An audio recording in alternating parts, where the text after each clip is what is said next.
Good afternoon बच्चों, कैसे हो? बढ़िया। कैसे चल रही है आपकी पढ़ाई? अच्छे से कर रहे हो ना?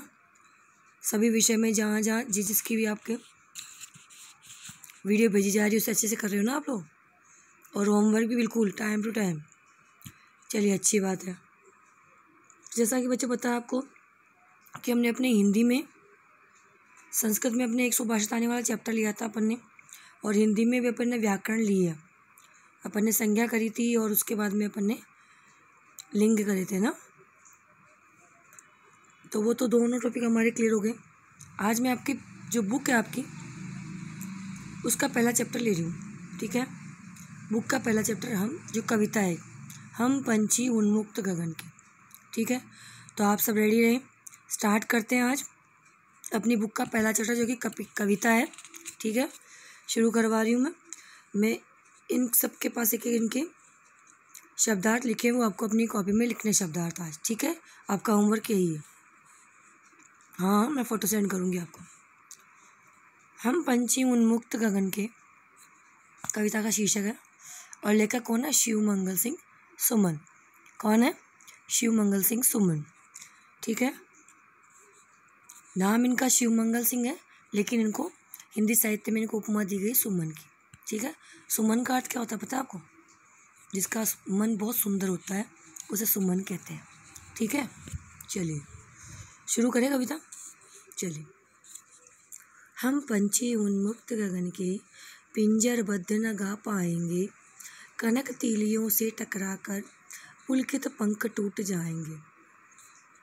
हम बहता जल पीने वाले मर जाएंगे भूखे प्यासे, कहीं भली है कटुक निबोरी कनक कटोरी की मैदा से। इस कविता का जो मेन जैसे कैसे मुख्य जो अर्थ है ना, इस संदेश क्या देना चाह रहे हैं कवि, वो ये कहना चाह रहे हैं कि आज़ादी सभी को प्रिय होती है बच्चों, ठीक है ना? सब कुछ, मनुष्य ही नहीं जानवर भी आज़ाद रहना चाहते हैं, वो भी पिंजरे में बंद रहना नहीं चाहते। कोई भी हो, चाहे वो पशु हो चाहे पक्षी हो, पशुओं को आप बांध के रखते तो वो भी तड़पते हैं, उन्हें भी दर्द होता है, उन्हें भी परेशानी होती है, दिक्कत होती है। वो भी खुले आकाश में, ठीक है, इस नीले गगन के नीचे आराम से खुले जंगलों में वनों में विचरना चाहते हैं, मनचाही घास खाना चाहते हैं, अपनी इच्छा हो जहाँ पानी पीना चाहते हैं, आराम से घूमना चाहते हैं। और पक्षी भी जहाँ जैसी डाल मिल गई उस पर अपना घोंसला बना कर रहना, ठीक है, अपने परिवार अपने बच्चों के साथ। और जब चाहे जब उड़ गए, जब चाहे जब लौट के अपने घर पे आ गए, ठीक है, चाहे जिस पेड़ पे बैठ करके उसके फल तोड़ के उसको खा लिए, मतलब अपनी आज़ादी में स्वतंत्रता में वो घूमना चाहते हैं, विचरण करना चाहते हैं। कहने का तात्पर्य ये है कि संसार का हर प्राणी आज़ादी पसंद करता है, स्वतंत्रता पसंद करता है, कोई भी जंजीरों में बंद रहना नहीं चाहता। तो इसी पर हमारी एक कविता है कि हम पंछी उन्मुक्त गगन के। सबसे पहले उन्मुक्त का अर्थ देखिए। उन्मुक्त का अर्थ होता है खुला, गगन यानी आकाश, खुला आकाश। तो पंछी यानी पक्षी, पक्षी खुले आकाश में उड़ना चाहते हैं, दूर दूर तक उड़ना चाहते हैं। और हम क्या करते हैं, कई लोग उन्हें अपने शौक़ के लिए, अपने मज़े के लिए, उन्हें हम केवल अपने दिखावे के लिए उन्हें हम पिंजरों में बंद करके अपने घरों में रखते हैं। तो उस पर ये पंछी कह रहे हैं कि हमें चाहे आप सोने के पिंजरों में बंद रखो, फिर भी हमें वो पसंद नहीं है। हम इस खुले आकाश में घूमना उड़ना चाहते हैं, हमारी पहली पसंद वही है, ठीक है? तो कह रहे हैं हमें चाहे कितनी सुख सुविधा में रखो, हमें वो सुख सुविधाएं नहीं चाहिए, हमें ये खुला आकाश चाहिए, ठीक है? तो वही इस कविता का जो है मुख्य जो संदेश वो यही है कि सभी को स्वतंत्रता प्रिय है, सभी आज़ादी से जीना चाहते हैं, अपने मन चाहे जगह पे जाना, उड़ना, विचरण करना चाहते हैं, ठीक है? तो वो चीज़ इसमें देखिए। तो शुरू से देखिए। हम पंछी उन्मुक्त गगन के। पंछी कह रहे हैं कि हम इस खुले आकाश के पक्षी हैं, पिंजरबद्ध न गा पाएंगे। आप पिंजरे में बंद रखिए, पिंजरे में नहीं, पिंजरे में बंद, पिंजरे में बंद रखकर हमको कोई गाओ तो हमसे नहीं गाया जाएगा। आदमी तकलीफ़ में कभी नहीं गाता, तो कब गुनगुनाता है, कब गाता है, जब वो बहुत खुश होता है। और हम पिंजरे में बंद खुश नहीं हैं। कनक तीलियों से टकराकर पुलकित पंख टूट जाएंगे। कनक तीलियाँ कहते हैं, कनक यानी सोना, सोने की तीलियों से बना पिंजरा, लिखा है मैंने अर्थ, सोने की तीलियों से बना पिंजरा, उससे टकरा, आप सोने के पिंजरे में भी हमको बंद रखोगे तो उससे टकरा कर पुलकित पंख, पुलकित चंचल है ना, पुलकित कहते हैं चंचल, उमंग से भरे, उड़ने को तैयार, फ्लाइंग करने को तैयार जो हमारे पंख हैं वो उन तीलियों से यानी उन पिंजरे की उन दीवारों से टकरा टकरा कर टूट जाएंगे, लेकिन वहाँ पर हम गा नहीं पाएंगे। हम बहता जल पीने वाले, हम पक्षी जो हैं क्या हैं, बहता हुआ जल पीने वाले हैं। मर जाएंगे भूखे प्यासे, हमारे प्राण निकल जाएंगे भूख से प्यास से। किसमें? पिंजरे के अंदर। हम तो बहता जल पीने वाले हैं, जहाँ मिल गया जिस डाल पर हमें कोई फल मिल गया हम तो खाएं, वो फल चाहे कड़वा ही क्यों ना हो हम खाते हैं वो, और हम बहता जल पीते हैं। हम पिंजरे में बंद रहना नहीं चाहते। अगर आप उसमें रख कर हमको कहोगे कि यहाँ आप गीत गाओ तो हम नहीं गा पाएंगे, क्योंकि हम आज़ादी में जीना चाहते हैं, आज़ादी से रहना चाहते हैं। हम बहता जल पीने वाले मर जाएंगे भूखे प्यासे, कहीं भली है कटुक निभोरी, कहीं भली है, कटुक कहते हैं कड़वी, किसे कहते हैं? कटुक यानी कड़वी, निभोरी कहते हैं नीम के ऊपर जो निभोरी लगती है ना, नीम का फल, उसे। कनक कटोरी की मैदान, कि हम बहता जल पीने वाले हैं, आप हमें जो जल पिलाते हो उसके बिना हम तो प्यासे ही मर जाएंगे, लेकिन हम वो पानी नहीं पिएंगे। कहीं भली है कटुक निभोरी, और बहुत भली है हम लोगों के लिए, बहुत अच्छी है कड़वी निम्बोली। कटुक निम्बोली यानी कड़वी निम्बोली जो नीम के पेड़ पर लगती है, किससे? कनक कटोरी की मैदा से।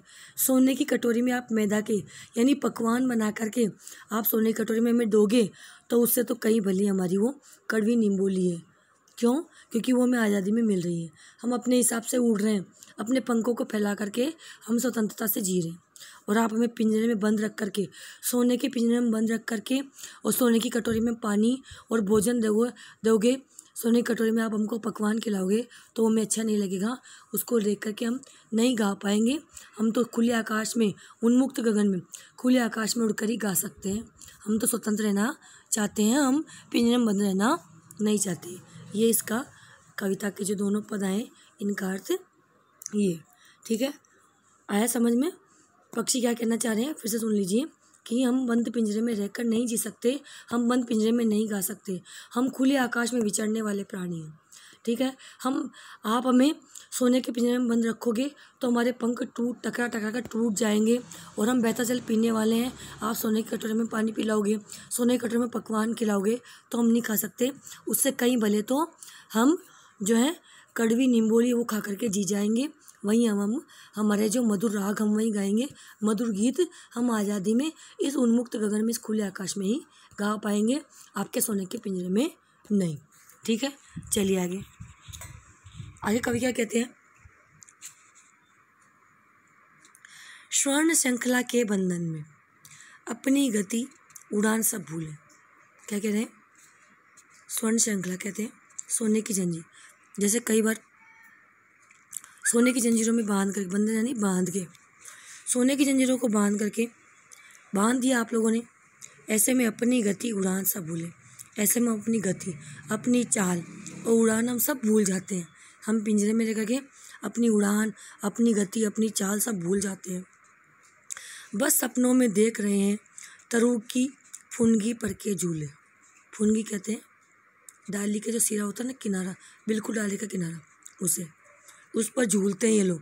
जब पक्षी बिल्कुल मस्त आनंद में रहते हैं तो पतली पतली डालियों का किनारा जो होता है ना, वो बहुत पतला होता है, सॉफ्ट होता है, लचीला होता है, तो उस पर बैठते हैं तो इतना पतला होता है कि उस पर वो ऐसे हिलता है, तो उस पर झूले खाते रहते हैं। तो क्या कह रहे हैं वो कि अगर आप हमें बंद रखते हो, सोने के बंधन में बांध के रखते हो, जंजीरों में बंद में रखते हो, तो उसमें हम अपनी गति, अपनी उड़ान हम सब भूल जाते हैं। बस सपनों में देखते हैं, उन सपनों में हम क्या देख रहे हैं? तरु यानी वृक्ष की,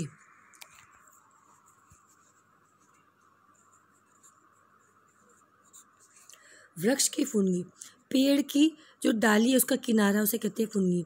पर के झूले, उस पर जब हम झूलते हैं ना, वो सिर्फ हम अपने सपनों में ही देख पा रहे हैं, क्योंकि आपने हमें पिंजरे में बंद कर लिया। ऐसे थे अरमान की उड़ते। क्या कह रहे हैं कि ऐसे थे, अरमान यानी इच्छा, कि हमारी इच्छा ऐसी थी कि उड़ते नीले नभ की सीमा पाने। सीमा कहते हैं अंत तक, यानी इस सीमा तक, कहते हैं ना तुम्हें इस सीमा तक कार्य करना है, यानी तुम्हें इस सीमा तक जाना है, यहाँ तक जाना है। तो कह रहे हैं ऐसे थे अरमान की उड़ते। कह रहे हैं कि हमारी इच्छा थी कि हम नीले नभ की, नीले आकाश की सीमा पाते, यानी उसके लास्ट सीमा तक उड़ते उड़ते जाते। हमारी तो ऐसी इच्छा थी। लाल किरण सी चोंच खोलकर, अपनी जो चोंच है, लाल लाल किरण, जब हम चोंच खोलते हैं तो सूर्य की किरणें उनकी चोंच में से निकलती है, जैसे लगता है लाल किरण की चोंच। तो लाल किरण की चोंच खोलकर चुगते तारक के दाने, और हम आकाश में इतने ऊपर तक उड़ते हैं कि रात के समय में हमारी चोंच कैसे दाने चुगती, तारों के समान, तारक अनार के दाने, यानी तारों के समान अनार रूपी दाने। तारों के दाने बिखरे पड़े हैं, अनार के दाने, हमारी नज़र में वही अनार के दाने हैं। तो इसमें क्या कह रहे हैं पंछी कि आप लोगों ने हमें बंद कर लिया है, तो हमारे लिए वो सोने की जंजीरों के जो बंधन में हम बंद पड़े हैं, तो हम अपनी गति, हम अपनी चाल, हम अपनी उड़ान सब कुछ भूल गए हैं। बस हम अपने सपनों में ही पेड़ों की जो फुनगी है, पेड़ों की जो डाल का किनारा है, जो सिरा है, उस पर झूलते हुए हम अपने आप को सिर्फ अपने सपनों में ही देखते हैं। और हमारी क्या क्या इच्छा थी, हमारी तो इच्छा यह थी कि हम इस नीले आकाश में दूर तक उड़ते, और इस नीले आकाश की सीमा तक, कि आकाश कहाँ तक है, हम उड़कर देखना चाहते। हम वहाँ तक उड़ते उड़ते जाते और रात हो जाती, तब हमारी जो चोंच है, ये लाल लाल चोंच, लाल किरण की, कई पक्षियों की चोंच लाल होती है, तो ये जो किरण की जैसे जो हमारी लाल चोंच है, उसे खोलकर हम रात के समय में क्या, तारक चुगते तारक अनार के दाने, तारों रूपी तारे के समान चमकते हुए अनार के दाने, इन तारों को ही अनार के दाने समझकर हम चुग लेते, उसी से हमारा पेट भर लेते। ठीक है, तो वो ये कहना चाह रहे हैं कि हम बंधन में नहीं बंधना चाहते। आगे देखिए,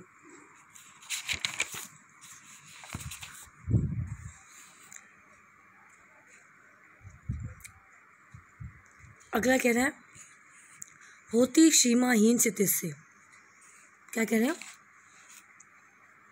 सीमाहीन, सीमाहीन क्या होगा, अनंत।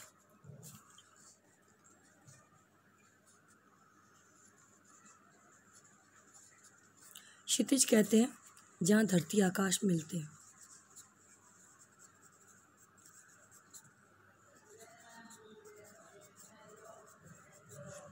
आपने कभी आकाश को खुले, जब आप खुली जगह भी, तो आप दूर से देखते हो तो आपको मकान वगैरह सब नज़र आते हैं, लेकिन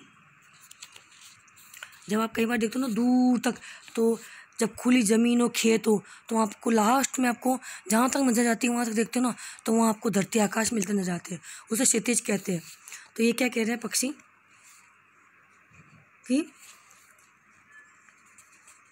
कि होती सीमाहीन क्षितिज से। अब इसमें क्या कह रहे हैं कि यदि हम स्वतंत्र होते हैं तो उनके पंख क्षितिज तक पहुँचने की होड़ लगाते। होती सीमाहीन क्षितिज से इन पंखों की होड़ा उड़ी, होड़ा उड़ी कहते हैं कंपटीशन, है ना, होड़ा उड़ी यानी उड़ने की होड़, कि कौन पहले वहाँ पहुँचे, एक दूसरे से पक्षी। कह रहे हैं होती सीमाहीन क्षितिज से अनंत तक, सीमाहीन अनंत तक, लास्ट तक, जिसका अंत न हो, अनंत यानी जिसका अंत न हो, लास्ट तक, अंत तक, क्षितिज में जहाँ धरती आकाश मिलते हैं वहाँ तक इन पंखों की उड़ा उड़ी, इन पंखों से हम उड़ते जाते हैं। या तो क्षितिज मिलन बन जाता, या तो हम क्षितिज तक मिल पाते, क्षितिज तक पहुँच जाते, या फिर मार्ग में ही सांसें, या तंती सांसों की डोरी, या फिर उड़ते उड़ते हम थक जाते और मार्ग में ही हमारे प्राण निकल जाते, या फिर तंती सांसों की डोरी, या फिर मार्ग में हमारी सांसें रुक जाती, हम मर जाते, तो भी हमारे लिए वो अच्छा था। नीड़ न दो चाहे टहनी का, नीड़ यानी घर, नीड़ यानी घोंसला, है ना, हमें चाहे किसी टहनी का, नीड़ यानी हमें किसी टहनी का भले घोंसला न मिले, टहनियों पर बैठने का स्थान भी हमारा तुम लोगों ने नष्ट कर दिया, क्योंकि जंगल को तुम काटने लग गए, पेड़ों को तुम काटने लगे। आश्रय छिन्न भिन्न कर डालो, हमारे आश्रय तुमने छिन्न भिन्न कर दिए हैं, लेकिन पंख दिए हैं तो आकुल उड़ान में विघ्न न डालो। लेकिन हे परमात्मा, तुमने हमें उड़ने के लिए जो पंख दिए हैं, तो हमारा उड़ना तो मत रोको, हमें इन पिंजरों में तो बंद मत करो। ठीक है, ये आपको इसमें लास्ट वाले में क्या कह रहे हैं कि यदि हम स्वतंत्र होते तो हम अनंत तक, क्षितिज तक दौड़ते, हम अपने पंखों से होड़ा होड़ी करते, और एक दूसरे पंछी मिलकर हम कंपटीशन करते, प्रतियोगिता करते कि सबसे पहले क्षितिज तक कौन पहुँचे, और हम वहाँ तक पहुँचते, और यहाँ तो हम वहाँ क्षितिज तक पहुँच जाते, या फिर इतने उड़ते तो हम थक कर हमारे प्राण निकल जाते, तो अभी हमें मंजूर था। तो अगले में क्या कह रहे हैं, नीड़ न दो चाहे टहनी का, हमें चाहे किसी पेड़ की टहनी का घोंसला मत दो, लेकिन उसे नष्ट कर दिया है तुम लोगों ने। वैसे आजकल लोगों ने पेड़ काट दिए, जंगल साफ कर दिए।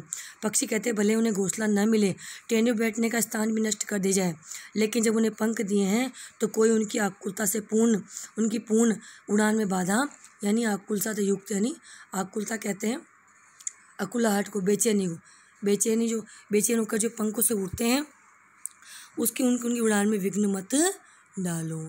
ठीक है, तो ये उनकी स्वतंत्रता से संबंधित था कि हमें पिंजरों में बंद मत रखूं, चाहे हमें रहने के लिए मकान मत दो, घर मत दो। हमारी टहनियाँ तुमने काट दी, पेड़ काट दिए, लेकिन हमारे पंखों को तो मत काटो, यानी हमें पिंजरे में तो बंद मत करो, यानी हमें स्वतंत्रता तो मत छीनो।